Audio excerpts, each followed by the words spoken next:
at a handful of Goodwill stores in Denver and Aurora, folks can walk into these career connection centers and they can get help with resume writing, they can take classes on citizenship, they can learn basic job skills, they can use the computer labs to apply for jobs, email with employers, work on their resumes, anything that they need that's professionally based, they can do at these career connection centers.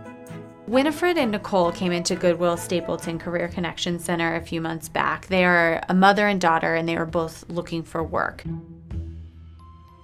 Both of these ladies encountered Veronica White, who is one of our teachers at the Goodwill Stapleton Career Connection Center. Veronica helped them with their computer skills and really gave them some emotional support that they needed, some cheerleading to help them, realize that they were a valuable asset to the community. It helped to build my self-esteem, and when I would leave the center, I would be so pumped up because I felt like, oh, I can really do this. When people tell you they have a job, when they go through this process and you see from beginning to not quite the end, but through the process that their self-esteem is moving up, they're getting a little bit more encouraged. That's wonderful. It's a fantastic feeling. If I hadn't have come, I don't think I would have a job because I needed direction, I needed encouragement, and as a result, I was encouraged to apply for something that I thought I could do in the DPS system, which was working in the food service center, and was hired. It's doing what Goodwill says. We're sustaining people, we're helping them be sustainable, we're empowering them back into the community.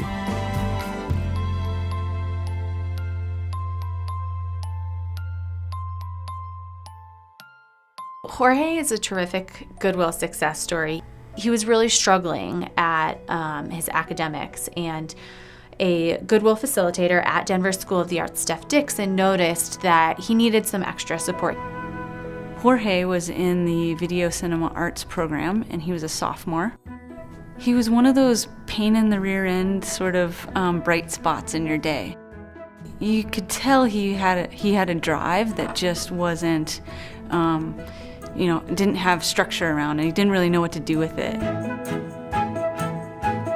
And Steph paired Jorge with Nate Green.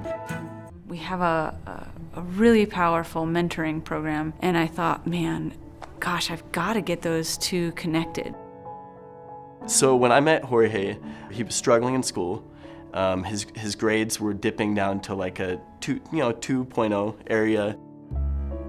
The relationship with Nate definitely helped me look towards my future and kind of understand the person that I am.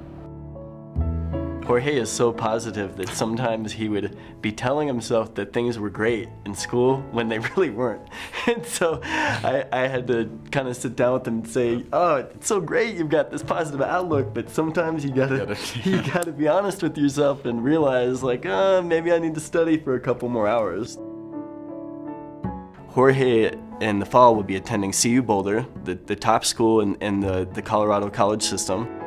It gives me a chill down my spine when I think about where we began and where Jorge ended up. And when I talk to him and hear his focus and what a clear vision he has for himself going into college, I know he's gonna succeed at that next level. Oh my gosh. It's one of the most amazing experiences of my life to see something like that happen, and to my part was small in it. I connected two amazing people in an amazing program here at Goodwill.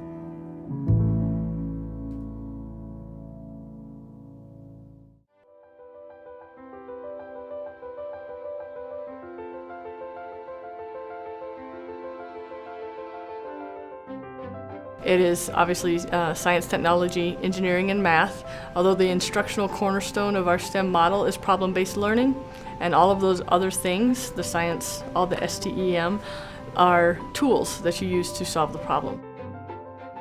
And what we do is you're given this underlying question. It's just a question, like, how can we improve recycling at Northland High School? With that, you use that question and you try to answer that question using your own inferences, stuff that you've researched. Students decide what their approach to the problem is, they define the problem, they decide what possible solutions are, and they have to do it collaboratively because the workplace no longer is one person at a desk. And they're building this culture of high levels of engagement and problem solving and critical thinking. It really is student-centered. So I've gotten to know these kids so well, and like the excitement they have and like the paths they're going. Yeah, but the problem is that it goes fast, like So then lower the speed. Yeah, that's what I thought. And then we have one student going to School of Mines. She is the first of her family to go to college. She is the first of her family to graduate high school, actually. I am currently accepted in Colorado School of Mines, and I really want to go into a major of chemical engineering, possibly with a minor in genetics.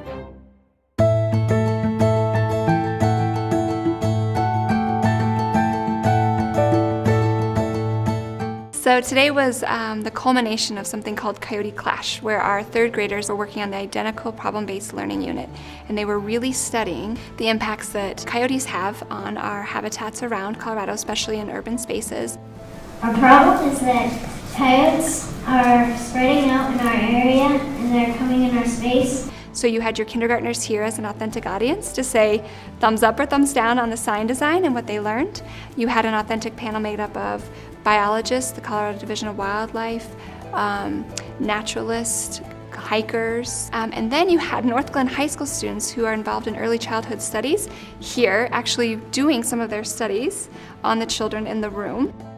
The other thing that we hope to accomplish through this partnership is giving our employees an opportunity to engage with the school districts, to volunteer their time and energy, and to help students understand how these skills will be applied in future jobs. We then ask them to be guest speakers. We then ask them to share their resources. We ask them to perhaps bring our students there for a field experience or a site visit.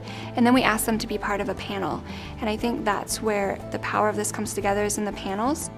Students come before an authentic panel and share what they're thinking, and those panel members give them very critical feedback. And then students get a chance to redesign and rethink their solutions. The biggest difference I see is in the students, in their excitement about learning, in their engagement in learning, and in the quality of product that they will bring to PBL panel. Bringing students and industries together in a collaborative work environment only serves to benefit our entire communities. Bringing people together to do good work to benefit kids, and that's pretty much the bottom line.